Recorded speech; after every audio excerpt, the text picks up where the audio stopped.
Baik, bagian yang ketiga kita membahas tentang natural settings. Natural settings di sini maksud adalah gimana kita melakukan pengujian, evaluation, is evaluation testing ya untuk produk yang kita buat dengan lingkungan yang natural, lingkungan alami kan. Jadi maksudnya adalah si user tidak kita tempatkan di dalam laboratorium, melainkan si user kita bebaskan untuk menggunakan aplikasi dalam keseharian mereka, menggunakan produk yang kita buat dalam keseharian mereka, yang biasa kita sebut sebagai field studies dan in the wild studies. Oke, tujuannya adalah kita kepengen lihat aplikasi yang kita buat atau produk yang kita buat itu seperti bagaimana ya, eh, apa namanya, kemudahan pakainya, kemudian cara user memakainya di settingan yang natural yang tidak kita kontrol. Tentunya di dalam natural setting ini ada yang dinamakan dengan unexpected finding.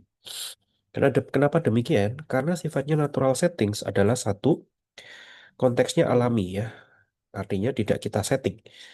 Oke. Dan konteksnya asli ya, di mana ini yang di mana aplikasi dipakai oleh user target market kita.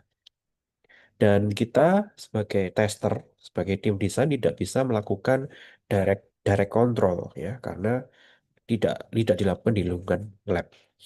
Oke, unexpected finding ini salah satu yang kita harapkan dapat kita temukan pada saat pengujian adalah yang pertama, kita mau lihat fitur-fitur yang kita buat, apakah dipakai dengan sebagaimana mestinya, ataukah malah dipakai dengan cara yang berbeda. Oke, kemudian kita pengen lihat workaround.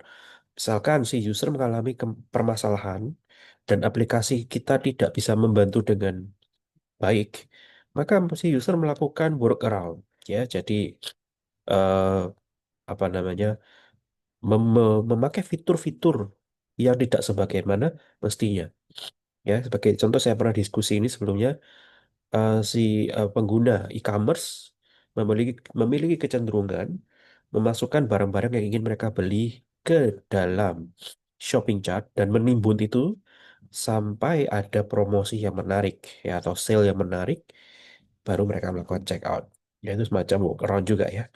Kemudian kita juga ingin mendengarkan di unexpected finding, yakni noise. Ya, jadi ada berbagai macam noise yang tidak akan dijumpai pada saat setting lab.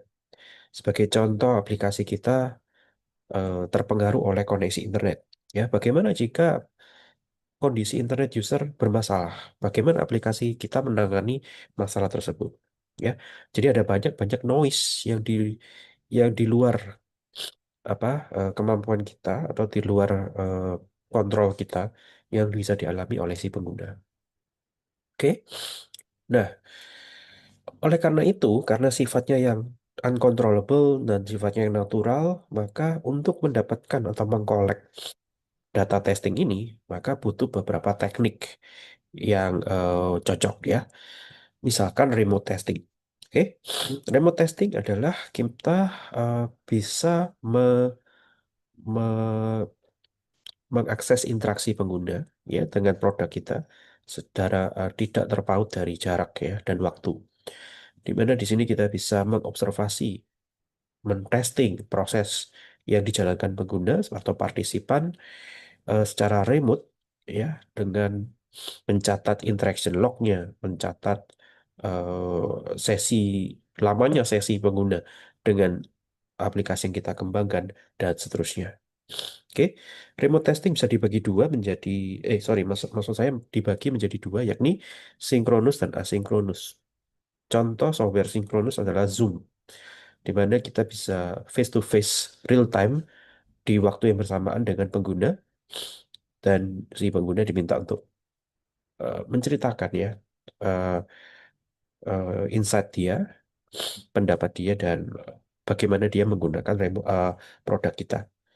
Yang kedua, remote testing bisa melalui asinkronus ya. Asinkronus itu artinya sistem testingnya tidak berjalan di waktu yang sama. Waktu pengguna dan waktu tester bisa berbeda. Ada software khusus namanya Mist yang bisa dilihat di YouTube di sini. Salah satu software yang eh, digunakan untuk merekam ya, merekam bagaimana kita berinteraksi dengan suatu produk sehingga bisa kita sinkronuskan dengan si pihak evaluator atau tester.